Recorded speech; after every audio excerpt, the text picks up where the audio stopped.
అరణ్యకాండలోని ఆసక్తికరమైనటువంటి విషయాలు ఏమిటి? ఇక్కడ మనం వాల్మీకి రామాయణం చూసినప్పుడు మిగతా రామాయణాల్లో చూసిన దానికంటే మనకందరికీ తెలిసిన విషయాల కంటే కూడా భిన్నమైనటువంటి విషయాలు మనకి ఇక్కడ కనిపిస్తూ ఉంటాయి.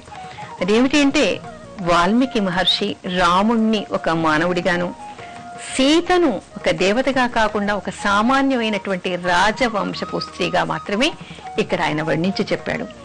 అందుకే సీత ఆతిథ్యం ఇవ్వాలనుకుని ఒక సాధువు అనుకుని మర్యాదలు చేసింది. చిన్నపిల్లలాగా తనకి జరిగినటువంటి విషయాలన్నీ కూడా చెప్పింది. తనెవరో చెప్పింది. ఇంటికి ఎవరైనా పెద్దవాళ్ళు వస్తే చిన్నపిల్లలు ఏ విధంగా చెప్తారో అమాయకంగా తన గురించంతా చెప్పింది. ఆ తర్వాత బలాత్కారంగా తీసుకెళ్తాడు రావణుడు. అయితే ఇక్కడ మనకి జరిగినటువంటి విషయాలు ఏమిటి? ఎప్పుడు భర్త గురించి ఆవిడ భయపడిందో, ఆయన ప్రమాదంలో ఉన్నాడని అనుకుందో, సామాన్య స్త్రీలాగా భయపడింది. తన భర్తకి ఏమవుతుందో, ఎంత చెప్పినా మరిది ఇక్కడి నుంచి కదలటం లేదు అనేటువంటి ఉద్దేశంతో ఆవిడ తనకున్నటువంటి పరిధులు దాటి తనకున్నటువంటి భయాలన్నింటినీ కూడా వెళ్ళగక్కి అక్కడి నుంచి లక్ష్మణుణ్ణి పంపించేసింది. అంటే విధాత ఏం చెప్తాడో ఆ విధంగా మాత్రమే కథ జరగాలి కదా. అందుకని వాళ్ళు దేవతలైనా కూడా కేవలం మానవ మాత్రులు ఏ విధంగా నడుచుకుంటారో అదే విధంగా నడుచుకున్నారు. అయితే మనకి అన్ని చోట్ల సినిమాల్లో చూసినట్టుగా లక్ష్మణుడు లక్ష్మణ రేఖను అక్కడ గీయలేదు. రావణుడు సీతను భూమితో సహా పెకిలించి తీసుకెళ్లలేదు. ఒక దుర్మార్గుడైనటువంటి వాడు ఏ విధంగా స్త్రీని ఈడ్చుకు పెడతాడో అదే విధంగా సీతను కూడా తీసుకెళ్లాడు.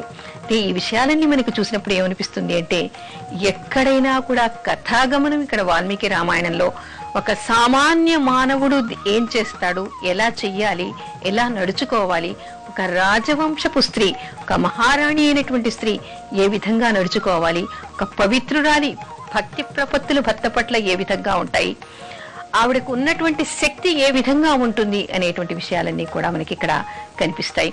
ఆ తర్వాత మనకి సామాన్యంగా కనిపించేది ఏమిటి?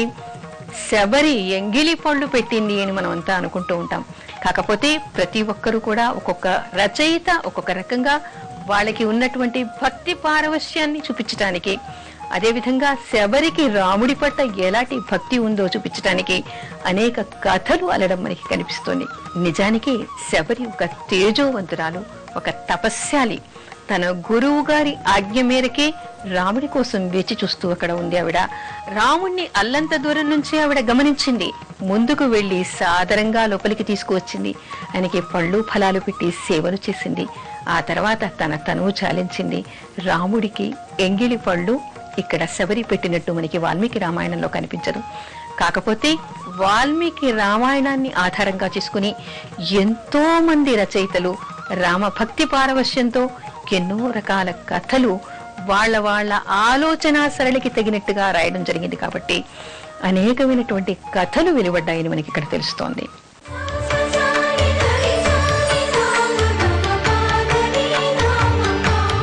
చైత్ర శుద్ధ చవితి రోజు ఏం చెయ్యాలి? ఇప్పుడు మనకి వసంత నవరాత్రులు నడుస్తూ ఉన్నాయి. మనం దేవీ నవరాత్రుల్లాగానే ఇప్పుడు కూడా అమ్మవారిని పూజిస్తూ ఉన్నాం, రాముణ్ణి కూడా మనం పూజిస్తూ ఉన్నాం. కానీ ఈ రోజు ప్రత్యేకత ఏమిటంటే, ఈ రోజు మహాగణపతిని పూజించాలి అని మనకి పురాణాలు చెప్తూ ఉన్నాయి. ఈ రోజు ఏమిటి? చవితి.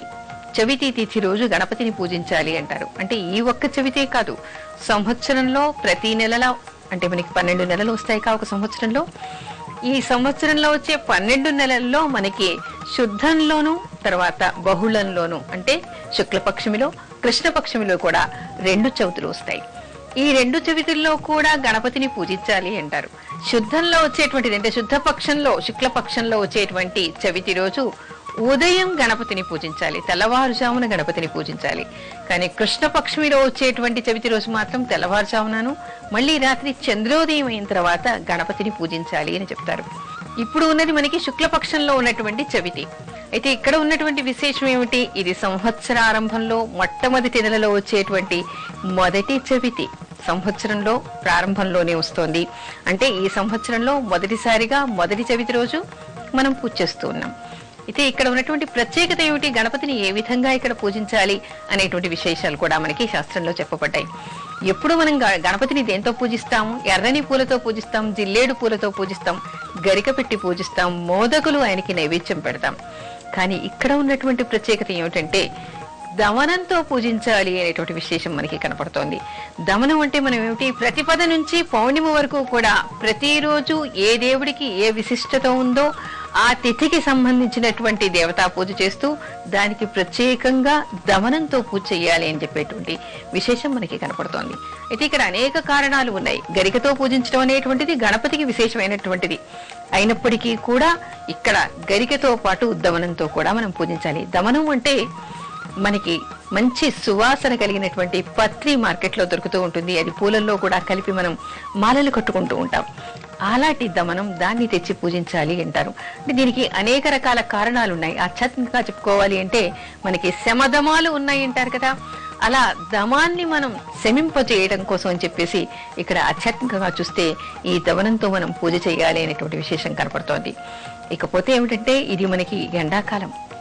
ఎండాకాలంలో వేడి ఎక్కువ. ఈ వేడి నుంచి మనం తప్పించుకోవడానికి, తాపం పోవడం కోసం అని చెప్పేసి ఏం చేస్తాం, ఈ దవనంతో పూజించడం వల్ల, దాని వాసన చూడటం వల్ల, అది మన దగ్గర ఉండటం వల్ల, పూజ చేసినంతసేపు కూడా మనం దేవుడి దగ్గర కూర్చుని ఉంటాం. ఇంటి నిండా కూడా గుబాళింపులు ఉంటాయి.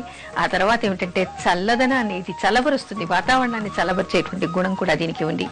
అందుకని ఎండాకాలంలో ముఖ్యంగా ప్రతిరోజు కూడా ఏ తిథి రోజు ఆ తిథికి సంబంధించినటువంటి అధిదేవతకి ఈ దవనంతో పూజ చేయాలని చెప్పేసి మనకి ధార్మిక శాస్త్రాలు చెప్తూ ఉన్నాయి.